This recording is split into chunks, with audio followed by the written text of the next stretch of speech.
Boa noite, meus queridos alunos. Tudo bem com vocês? Aqui é o professor Ricardo Iosef. Estamos aqui para gravarmos a nossa aula de revisão para a prova, tudo bem? Íamos gravar essa aula em um quadro para podermos fazer as devidas anotações, mas houve um imprevisto e não será possível.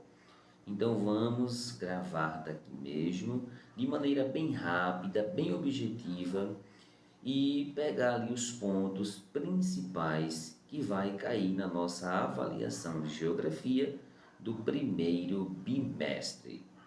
Vamos abrir aqui o nosso tablet no assunto que nós damos em sala de aula e vamos fazer uma breve explicação.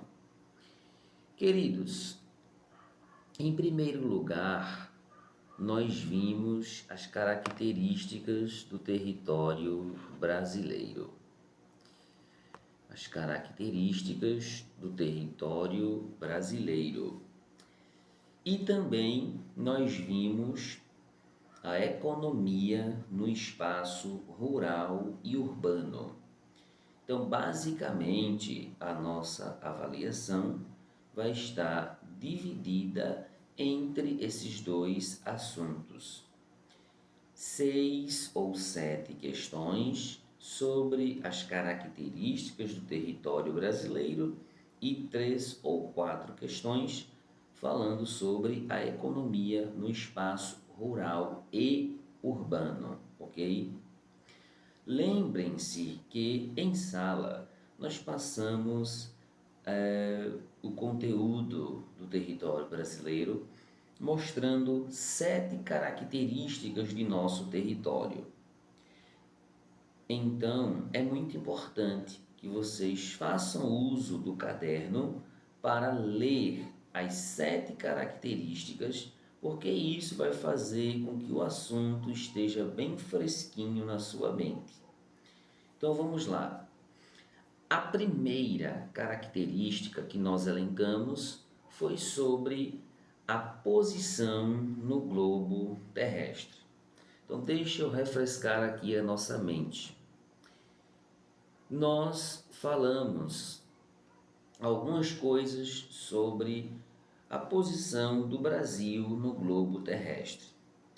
E vimos duas coisas principais, para não falar de todas.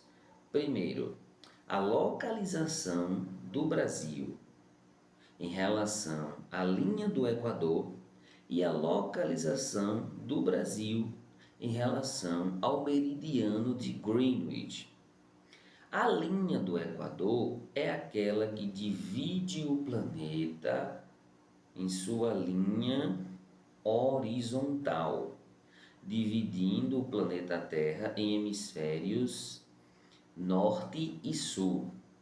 Nesse caso, nós vimos que o território brasileiro está localizado nesses dois hemisférios, tanto no hemisfério norte como também no hemisfério sul, sendo que 93% de nosso território está localizado no hemisfério sul e 7% localizado no hemisfério e 7% localizado no hemisfério norte.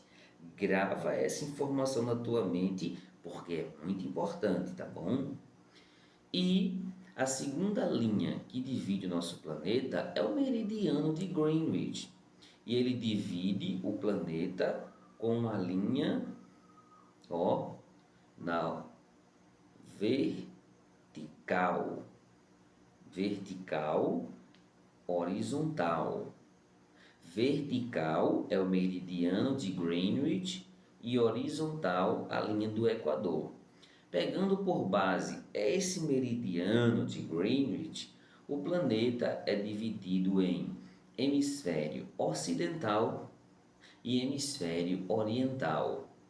Nesse caso, o território brasileiro está totalmente localizado no hemisfério ocidental, ok?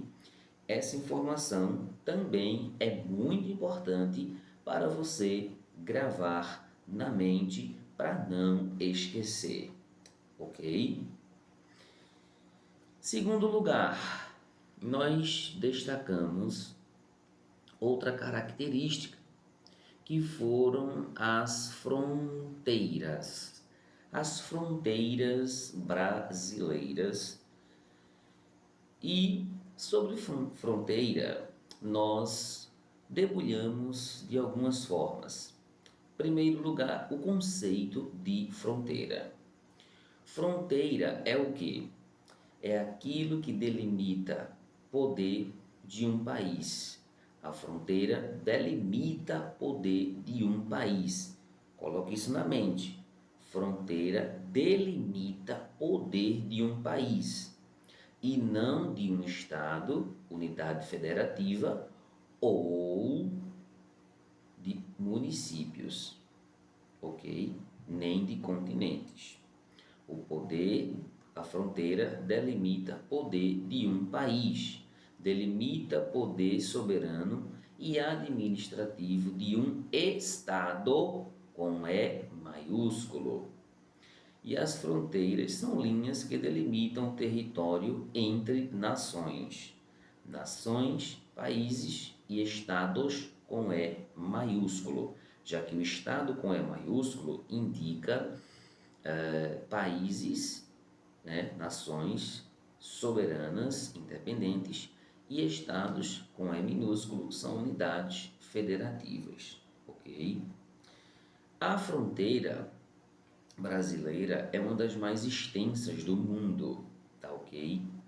Então, outra informação importante sobre fronteira que você não pode esquecer é que o território brasileiro possui mais de 17 mil quilômetros de fronteira, que vai desde o norte até o sul, passando por muitos países da América do Sul, ok?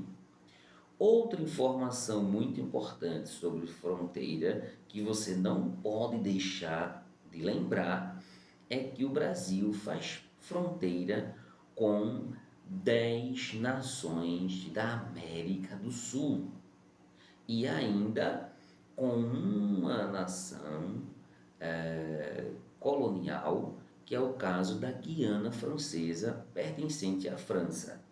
E o Brasil faz fronteira com Guiana Francesa, Suriname, Guiana, Venezuela, Colômbia, Peru, Bolívia, Paraguai, Argentina e Chile. Ok? Aliás, tira o Chile, Uruguai, tá bom?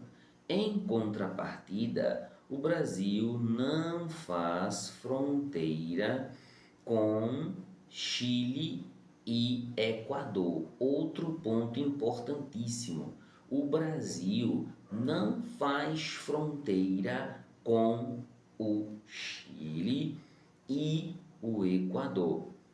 Tudo bem? E para finalizar a fronteira, outra informação muito importante é que a fronteira ela pode ser de três formas. Primeiro, elementos naturais. Segundo, linhas imaginárias. Terceiro, construção humana. Fronteiras naturais. Você tem rios, mares, montanhas e florestas. O próprio Brasil possui essas fronteiras naturais. Por exemplo, Rio Paraná. Vai aí, outro ponto importante. Rio Paraná. Grava isso na mente, por favor. O Rio Paraná é o rio que faz a fronteira natural entre três países: Brasil, Argentina e Paraguai. Outro tipo de fronteira são as fronteiras que são linhas imaginárias. onde não tem nada, vamos dizer assim, que impeça o livre acesso de um a outro país. Por exemplo, muitas vezes, para você ir para a Argentina, se você estiver ali no sul do país, você só tem que atravessar uma ponte. De lado da ponte é Brasil, de outro lado da ponte é Argentina, e muitas vezes no meio daquela ponte está lá a divisa, a placa indicando divisa entre Brasil e Argentina. E o terceiro tipo de fronteira são as construções humanas, tá bom? Que podem ser construídas principalmente por muros, muretas, ok? Pois bem, então sobre fronteira, grava isso. Primeiro, o conceito, que fronteira delimita poder entre países, não é entre estados ou entre municípios. Segundo, o Brasil possui mais de 17 mil quilômetros de fronteira. Não é 50 mil, não é 10 mil, não é 15 mil, não é 100 mil, é 17 mil. Terceiro, o Brasil faz fronteira com quase todos os países da América do Sul, com exceção de Chile e Equador. E em quarto lugar, lembre-se, principalmente a fronteira natural e principalmente Rio Paraná, que faz a divisão, a fronteira entre Brasil, Paraguai e Argentina, tá bom? Outro ponto importante que nós destacamos em sala de aula, vou puxar aqui agora. Falamos sobre o conceito de divisa e limite dentro do território brasileiro. A divisa serve para quê? A divisa delimita poder administrativo entre as unidades federativas brasileiras. O que são as unidades federativas? Simplesmente, as unidades federativas são os estados: Pernambuco, Bahia, Ceará, ok? Paraíba, Rio Grande do Norte e assim sucessivamente, certo? Já o limite, ele define o território que é administrado por uma prefeitura. Por exemplo, Carpina e Paudalho. Paudalho tem um limite territorial, onde ele faz limite com várias cidades, entre elas Carpina, entre elas São Lourenço, Paulista, Abreu e Lima, entre outras cidades. Então o limite ele faz, ele define o território entre municípios e a divisa define o território entre estados, tá bom? Outro conceito importante aqui foi sobre vegetação, outra característica muito importante do território brasileiro. A vegetação é um dos elementos que melhor representa a diversidade natural de um país. E no caso do Brasil, nem se fala, é um país que tem extensas coberturas vegetais ao longo de todo o seu território. E essas coberturas vegetais são diversas, tá? Nós temos, floresta amazônica, mata dos cocais, mata atlântica, mata de araucária, caatinga, cerrado, campos, campinaranga, pantanal, vegetação litorânea, entre outros. Dentre tudo isso, eu quero destacar três, no máximo três. Vegetação da floresta amazônica, floresta amazônica muito importante, fica predominantemente na região norte, muito densa, diversidade de plantas muito variadas, várias espécies de animais, tem uma fauna e uma flora maravilhosa, uma das mais diversificadas do mundo, talvez a maior, ao lado lá da Austrália, tá? Segundo, o Pantanal, que é uma vegetação, uma formação vegetal muito comum no centro-oeste brasileiro, tendo sua vegetação herbácea como sendo sua principal característica e sua área muito alagadiça.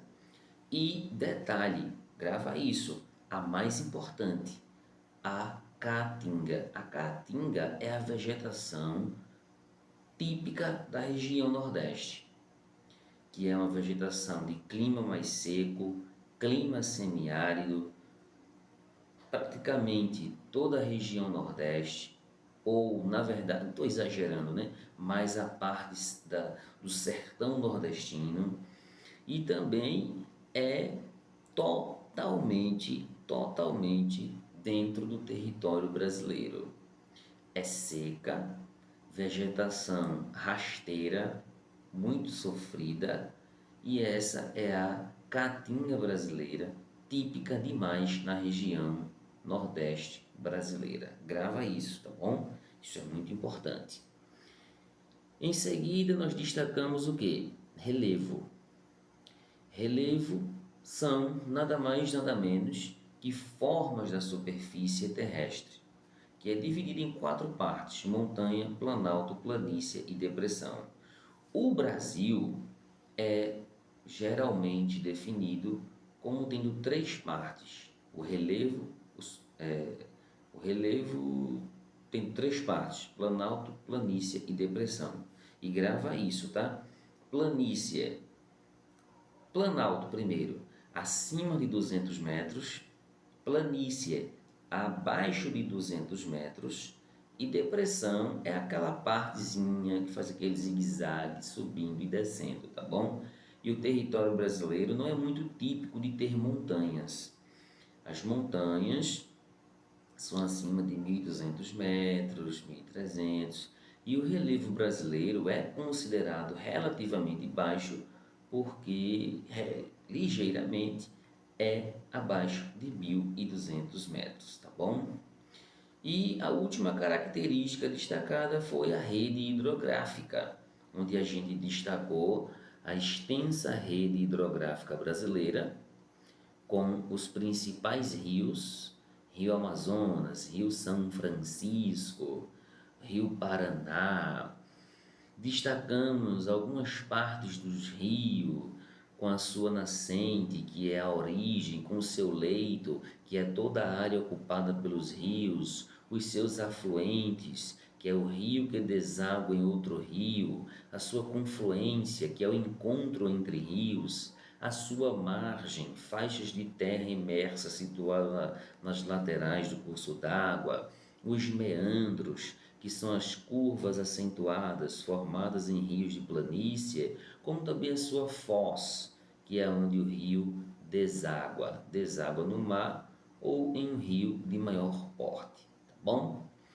E para finalizar, a gente destacou alguma coisa sobre a economia no território urbano e rural, tá bom?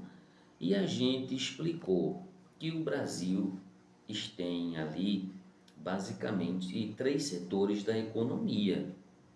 3 setores da economia, nem é mais nem é menos, são 3. Número 1, setor primário. Número 2, secundário. Número 3, terciário. Grava isso na mente, pelo amor de Deus. Setor primário é formado pela agropecuária.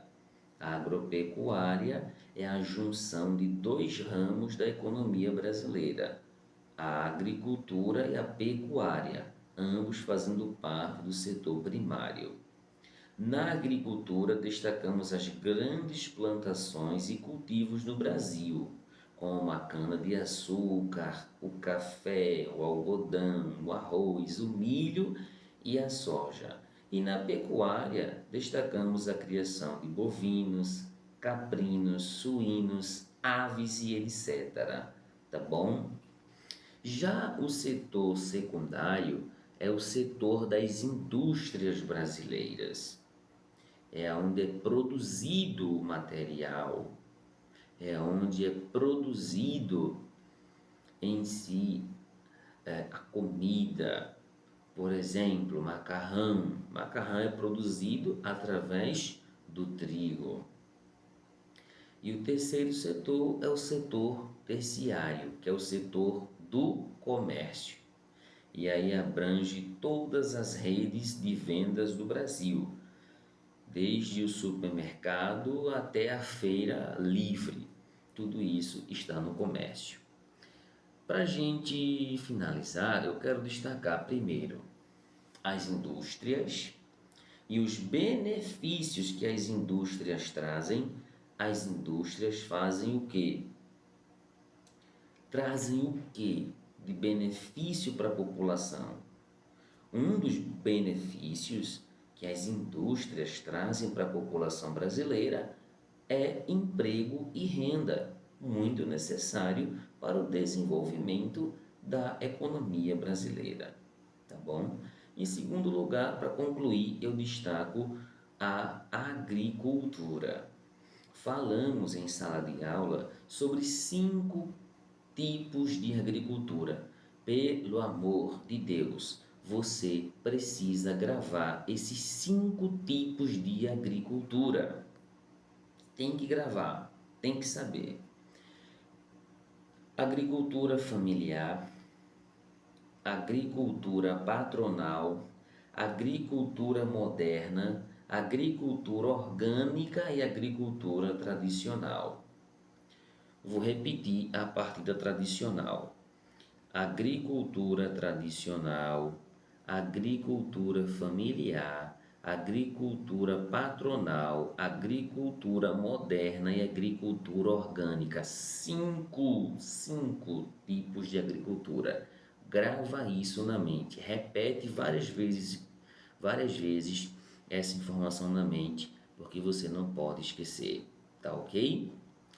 Assista esse vídeo 1, 2, 3 vezes e com certeza você vai ter alguma coisa na mente na hora da prova, tá bom? Leiam a prova com atenção, a prova tá fácil, basta ler.